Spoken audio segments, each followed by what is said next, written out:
photosynthesis up to some extent. Light in external factors, we will start with light. So light is a very important factor, very important external factor, which affects the rate of photosynthesis.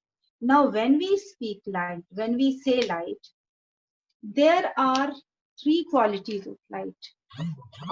There are three characteristics of light, and those are quality of light,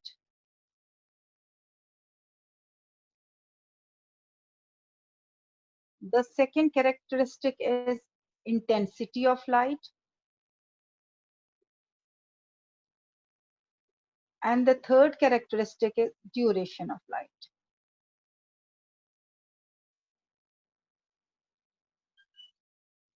So these are the three most important characteristics of light which a plant receives and are going to affect the rate of photosynthesis. So on this basis, when we study, we have already done which particular light increases the rate of reaction. When we started the chapter, when we were studying the Vibgyor, the various, when that white light is passed through a prism and then it splits into 7 colors, and then there was an experiment with cladophora, and then there we studied that in two particular lights the rate of photosynthesis is high. Can you tell me which two colors of light increases the rate of photosynthesis? That experiment by Engelmann on the algae cladophora. Red and blue. Rohan is answering yes. Tadarani, that's right. So quality of light, red and blue, they always support photosynthesis. This I'm not taking right now. They always support photosynthesis. And when we say support photosynthesis, what do we mean? They increase the rate of photosynthesis. They increase the rate of photosynthesis.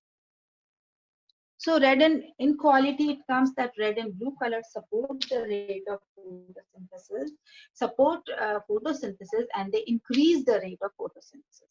When we come to intensity of light, it can be a high intensity or a low intensity.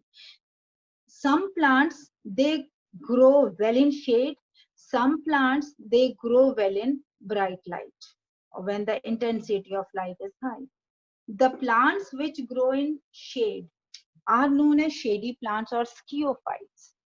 Shady plants,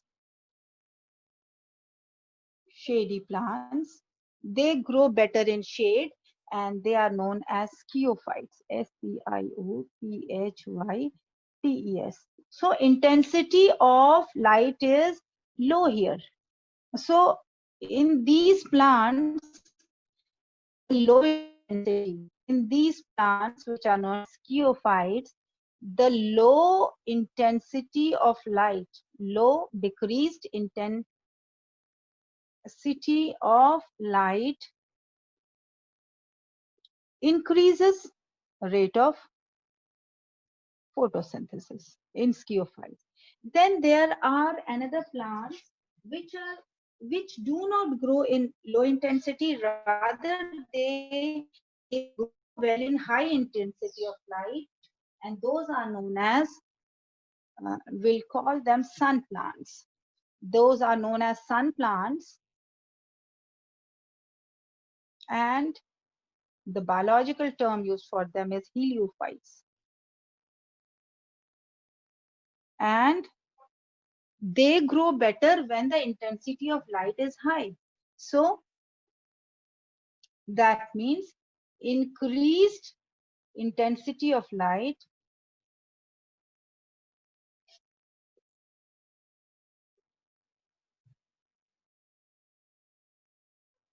increases rate of reaction in them, rate of photosynthesis.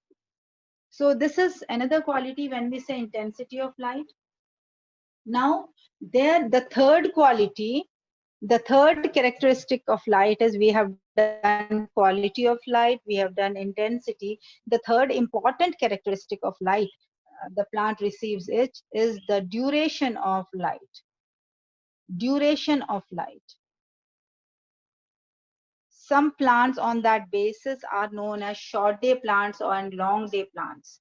On that basis, they are divided into short day plants and some are long day plants. This is on the basis of their recipient of light, the the way, the time, the duration for which they receive the light. At the same time, the normal duration for which is, very important for the normal growth of a plant is 8 to 10 hours.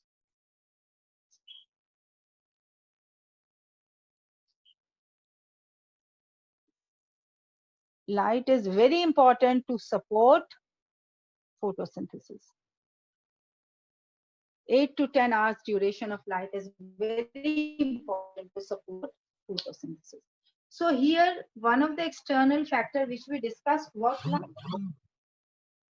We come to another factor, which is CO2.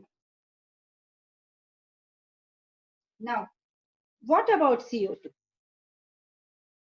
Now, CO2 is another factor which we take up.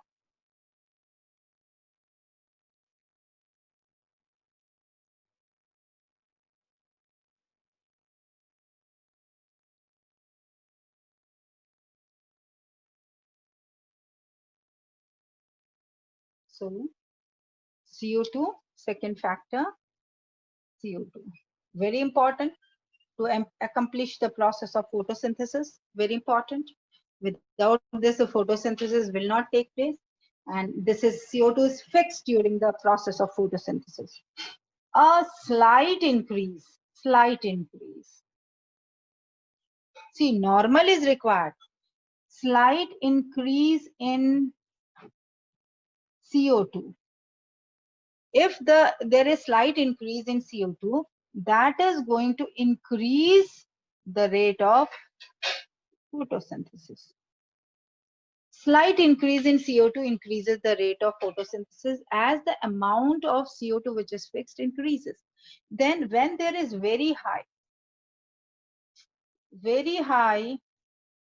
increase in CO2, then what happens? This decreases rate of photosynthesis, and the term which is used here is toxicity of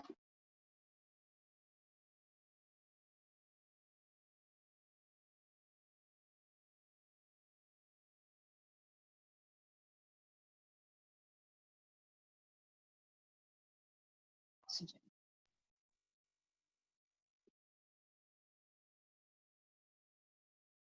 See, when oxygen is very high,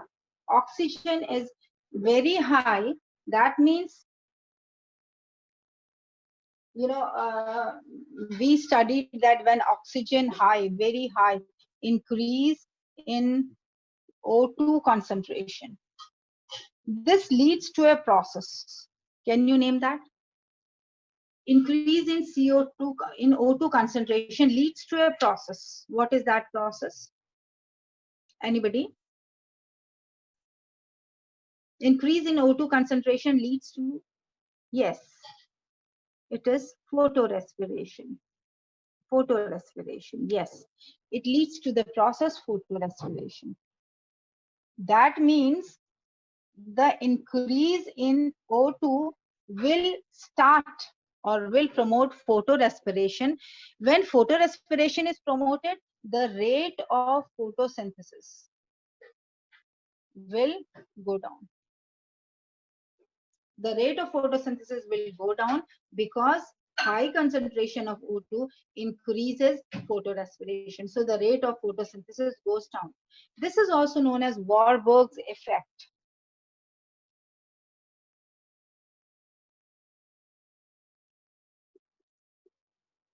This is also known as Warburg's effect. So this is about the concentration of O2. When the O2 is very high, the photorespiration process starts, and when photorespiration process starts, of course, the rate of photosynthesis decreases. Okay. After that, we come to another process, which is temperature. Another factor, which is temperature. Fourth factor, which is very important.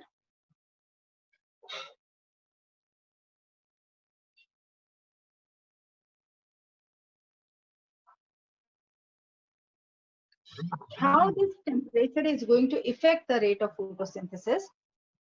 If there is a slight rise in temperature, then if there is a slight rise in temperature, then a rate of photosynthesis will increase. If there is a slight rise in temperature, but if the temperature rises, if to a high number, if high rise in temperature, then what happens in that case? If there is a high rise in temperature, in that case, what happens? High rise in temperature results in, this results in closing of stomata.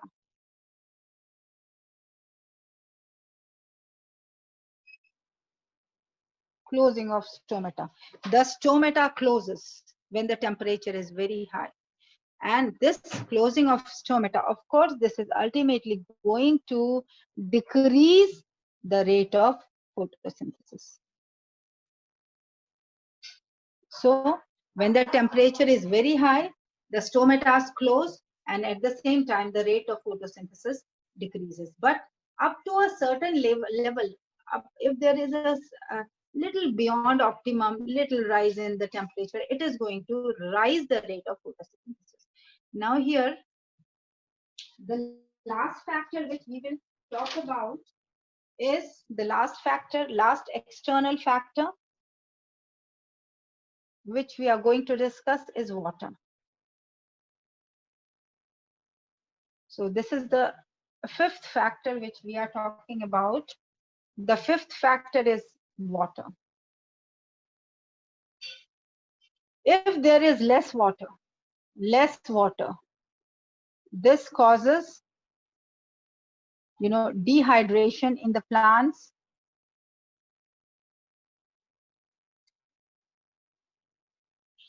When there is dehydration in plants, the plants droop, or a condition known as wilting takes place. So the leaves wilt, they droop. That means they are not exposed to sunlight, not exposed to sunlight. So this is one of the reasons for decreased rate of photosynthesis. This is one of the reasons for decreased rate of photosynthesis. Besides this, for photosynthesis, water is very important. The hydrated condition of plant is very important, because water is also a raw material for the process of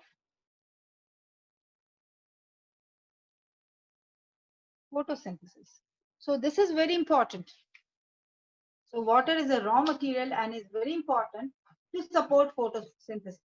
If water will be less, there won't be any photosynthesis. At the same time, there should be an optimum level of water. Optimum amount of water should be present. So the water should also be present in optimum amount. All the factors are required in optimum concentration or optimum amount. Light intensity, optimum. Temperature, optimum. All are required in optimum. A slight rise than optimum, it's okay. A slight lowering than optimum is also okay. But there should not be very high rise or very less, decrease in the amount. So this optimum is required. What if the water quantity is too much? If the water quantity is above the optimum, too high, then also, it is not going to support the what we say, the process of photosynthesis. Okay, so these are all the external factors which affect the rate of photosynthesis. We come to the next factors, which are internal factors.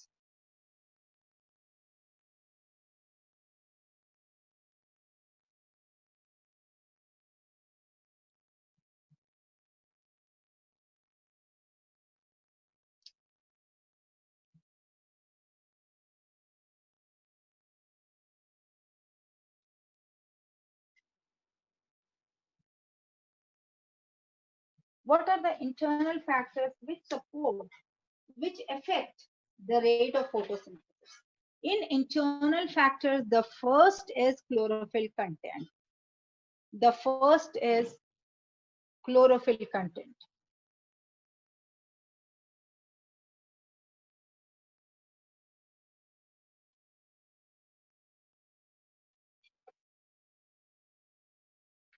Now, what is this chlorophyll factor? The chlorophyll factor is basically, we consider it in a certain amount of CO2 fixed per gram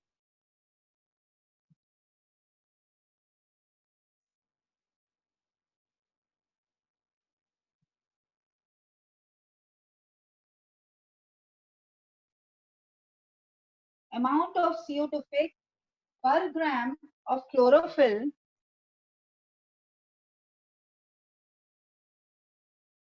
per hour. This is assimilation concentration, what we call as. So amount of CO2 fixed per gram of chlorophyll per hour. You know what is the difference between chlorophyll and chloroplast? Anybody who can answer my question? Difference between chlorophyll and chloroplast. I think you all are unmute. So can you tell me the difference between chlorophyll and chloroplast? Yes. Ma'am, chlorophyll is a pigment and chloroplast is a cell organelle. Yes, chlorophyll is a pigment and chloroplast is the organelle, in which in chloroplast chlorophyll is present. Basically, what we want to say. So chlorophyll content is, see, whatever amount, if the chlorophyll content is high. Yes, Amrita, I have got your answer. Chloroplast is an organelle. Yes. So if the chlorophyll content is high, the amount of CO2 fixed will be high per gram of chlorophyll per hour. That will be high. So, and if the chlorophyll content is low, the amount of CO2 fixed per gram of chlorophyll per hour will be low. That means the amount of CO2, if the amount of CO2 fixed is low, the rate of photosynthesis is low. If the amount of CO2 fixed is high, the rate of photosynthesis is high. So we can say that this assimilation concentration, this is assimilation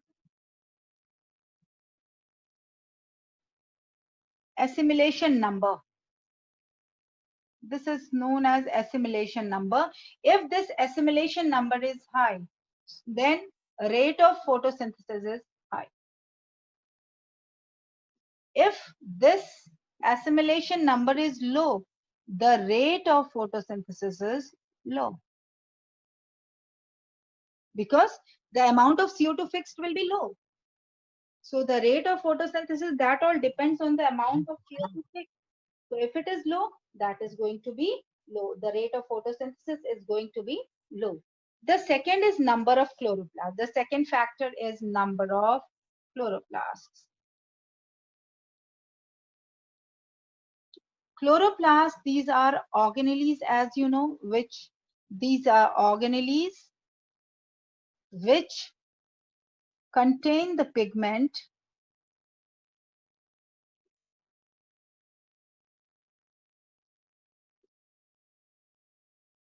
chlorophyll. Chloroplasts are the organelles which contain the pigment chlorophyll. Now, if the number of chloroplasts are less, that means what is going to happen? The chlorophyll pigment is less and amount of CO2 fixed is less. So this is, if the number of chloroplasts low, PS will be low. If the number of chloroplasts high, PS is going to be high. This is chloroplast number. And third is the number and position of stomata. You can say number of stomata. 1 point we can take number of stomata. So if the number of stomata are more, then PS is more. Because if the number of stomatas are more, the gaseous exchange will be more of the CO2 will enter, more of the CO2 will get fixed, thus increasing the rate of reaction. At the same time, if the number of stomatas are less, of course the PS is going to be, the reaction is going to be less. Then one more point is position of stomata. Position of stomata.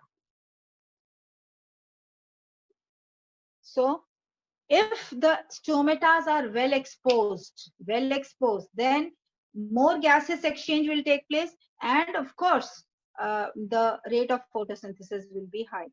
If the stomatas are sunken in a way, sunken like, so in that case, the rate of photosynthesis is also low. So position of stomata, where they are placed, that is also very important. Now, one more point is the accumulation of photosynthesis. Accumulation of photosynthesis. Now, what is this photosynthesis? Photosynthesis actually,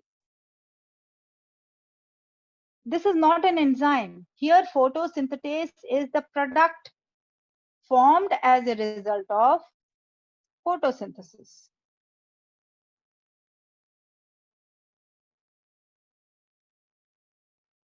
So what is that product which is formed as a result of photosynthesis? That is glucose, which is stored in the form of starch in the leaves.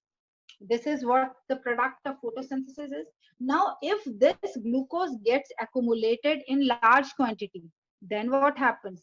Then also the rate of photosynthesis slows down.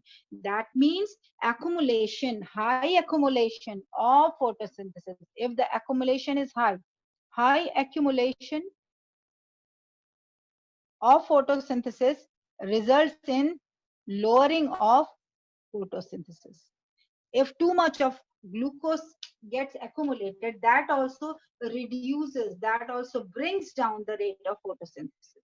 So this is the last point which we have discussed, among the internal factors which affect the rate of photosynthesis. So here, any query in this till whatever we have done? Yes, beta? Internal factors and external factors? Yes? Any question in this? Yes, bache? Okay, it's clear to everybody. So I think now we are left, this chapter is almost over, all the cycles we have done. Just one cycle is left that I'm going to finish on Monday. That is CAM cycle. So in the you have a test on Monday, you know it, the weekly test has to be conducted on Monday, and in that test you will be getting the C3 cycle, the C4 cycle, and the photo respiration. The topics for the weekly test which you are going to have on Monday this week, that is C3 cycle. Let me tell you the syllabus for the test.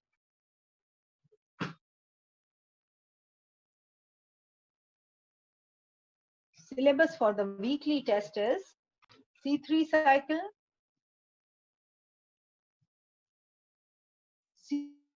C4 cycle, and photo respiration.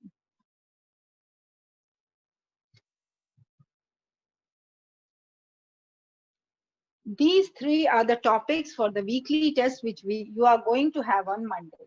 So Monday you have your weekly test, and in that you are going to get, you will be getting these three topics. And then Monday we will start with the CAM cycle, the only topic which is left. CAM, this is crassulaceae acid metabolism. This is a cycle which is seen in the case of desert plants, the cactus, the succulents. Okay, so that we are going to discuss on Monday. Right now, beta, any question? You all are unmuted. So any question, anything, any discussion which you want to have from this? Yes, Ananya is saying no. Anybody else? Yes, bache?